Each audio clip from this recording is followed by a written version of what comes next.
So many women come to me with the same quiet question running through the background noise of their everyday thoughts and lives. That question goes something like this: What is wrong with me? Why am I still anxious? Why do I shut down? Why do I get so reactive or exhausted? Why can't I just freaking get past this already? If you've ever asked yourselves those questions or that underlying "what is wrong with me" question, I want you to know right away that that question makes sense, but it's the wrong question.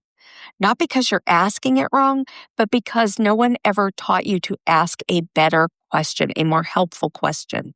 See, the question of what is wrong with me leads to self-condemnation. But the question that you should be asking that helps you is, what happened to me? What happened to me that my nervous system learned to function this way? What happened to me that shaped how I respond, cope, try to protect myself, and survive? What happened to me that I adapted to, often without even realizing it? Because when we shift the question, everything changes. When you ask what's wrong with me, the assumption underneath it is I'm defective, I'm failing, I'm not trying hard enough. And when you go down the spiral of, if I could just pray better, think differently, be more disciplined, be more faithful, be more forgiving, then this would stop and I'd be where I want to be, you actually go down a rabbit trail that leads to a dead end. But the question that automatically helps you is, what happened to me? Because there's no condemnation for those who are in Christ Jesus, right? So self-blame doesn't actually heal the nervous system. That has to do with how you've been hurt and how to meet those needs so you can heal. And that's why instead of having anxiety, shutting down, over-controlling, people-pleasing, getting snappy, numbing out, those things that helped you to survive, asking what happened to me so you can get your needs met is what actually will free you so that you can thrive. So you can say, oh, I'm safe now. I don't need this anymore. I can exhale. Self-blame actually tightens the nervous system, and you dig in harder and you keep going through the same strategies and loops that are so frustrating because now that you've survived, they don't work. And instead, when you say, what happened to me? You realize you did survive something, and now you can look at how to meet the needs of the nervous system to figure out the different tools that allow you to thrive. Instead of what's wrong with me, we say, how can I help myself to heal? And that is so much more powerful. Instead of I need to shut down, criticize myself, avoid things, or be overly controlling, we can say, hey, nervous system, good job. What do we need based on what we've gone through that we didn't get so that we can get the relief instead? And the reason that so many capable Christian, insightful women feel like they're doing all the right things and keep getting stuck is because they keep coming back to trying to fix it in and of their own power rather than saying, what does my system need in the way that God designed us to heal? And that's where freedom comes in. So asking yourself the question, what happened to me, with compassion, is something that's going to help your reactions to realize they didn't come out of nowhere. You know, your nervous system didn't just learn something because everything was fine. It learned how to survive because you went through something. And so these patterns that were formed in response to real experiences don't need punishment, don't need, hey, just get in line, toughen up. They need you to realize, hey, I'm here for you. I'm going to notice what your needs are. I'm going to bring you the comfort and the strength and the peace and the power that really are going to help you to thrive now.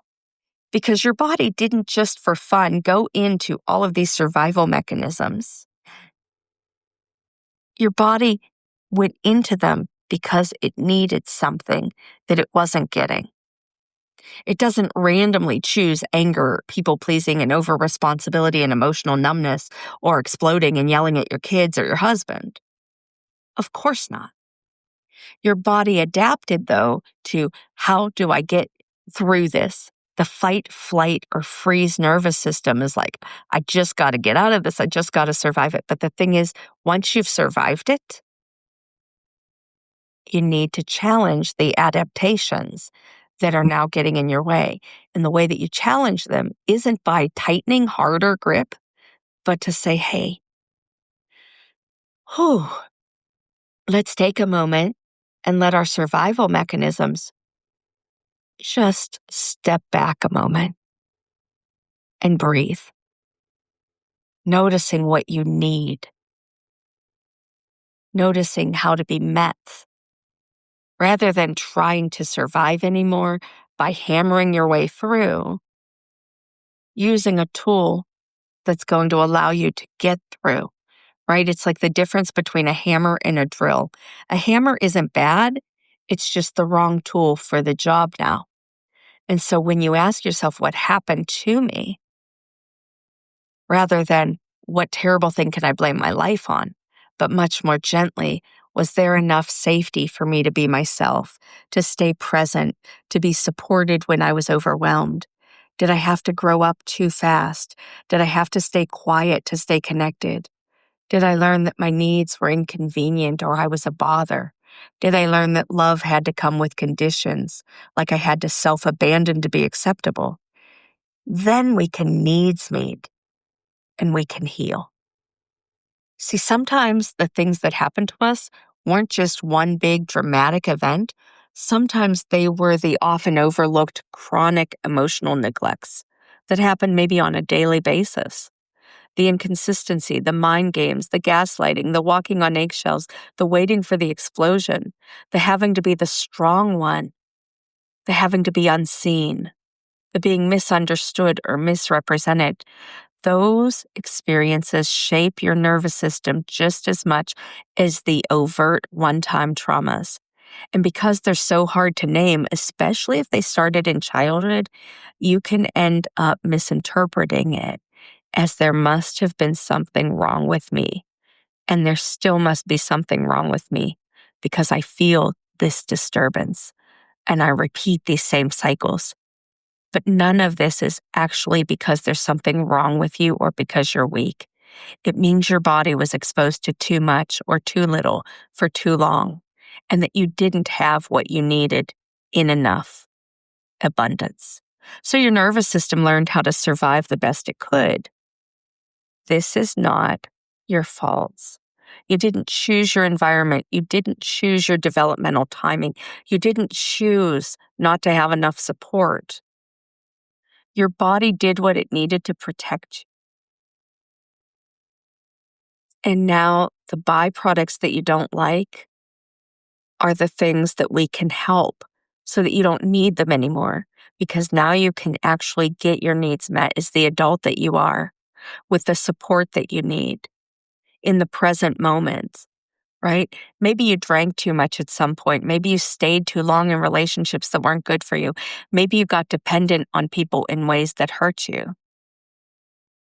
Maybe you rage at your kids sometimes. I mean, of course, stop doing that. But instead of getting down on yourself because you hate yourself for that, look at those as symptoms, not as you being bad necessarily, even though they're unhelpful, but that they came as things that need relief under the surface. Needing relief, needing safety, needing comfort, needing rest, needing someone to help carry what feels too heavy. So yes, stop the harmful behaviors if you can. That matters. But you don't need to pile on another layer of guilt and shame. Just go underneath, and instead of, what am I doing wrong? What's wrong with me? Ask, what happened to me that has overwhelmed my resources? Because healing doesn't begin with forcing survival strategies to stop. It begins with understanding what needs they were trying to get met.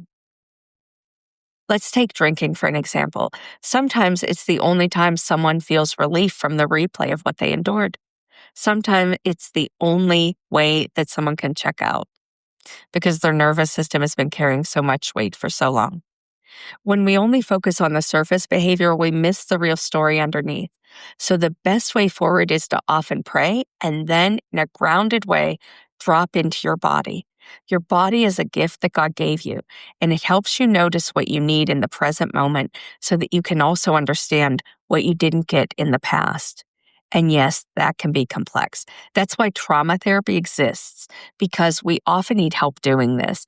Because the truth is that you can't out effort your nervous system, you can't reason it into safety, you can't shame it into calm, and you can't spiritually override the biology that God created.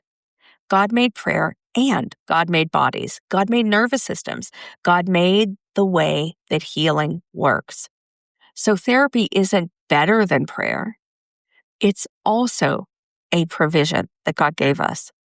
He gave us prayer and He gave us therapy. He gave us provision so that when we're overwhelmed and we're hurting and we need support and we need safety, we need attunement, not just more willpower. Think of it like a child who's hurt. If they run to you upset and you say, toughen up, that doesn't help them to regulate. It teaches them to avoid their feelings. But if you say, oh, sweetheart, come here, that hurt, didn't it? And you give them a kiss and you say, I've got you. Here, let's just slow down. Just give me a hug. I'll hold you. I'll rock you. We'll figure it out. Their body is able to settle. They take a deeper breath. They yawn. They laugh. They go back to playing because their system got what it needed. That's what is needed by your nervous system. When you've been through so much and you're figuring out how to survive from here, the answer is to actually realize I did survive. But what happened to me and what did I need that I didn't get? That's what good therapy helps with. That's what it helps answer for you. And that's what helps you to meet needs in ways that you can't fully do alone. Not because you're incapable, but because nervous systems heal in safe relationships. Therapy helps you notice patterns without judging them, to understand how your body learned to cope, to reconnect with emotions that were too much back at the time that you were trying to survive, and then to be able to update your survival responses that are no longer helpful so that you can actually heal and break free of the cycles and experience safety in the present moment in your body. It's not about reliving the past for the sake of reliving the past or putting blame anywhere for the sake of putting blame anywhere. It's about tending to what your nervous system is still carrying because it needs to be relieved of those burdens, because it needs what it never got that it always needed: support, attunement, clarity, permission to slow down.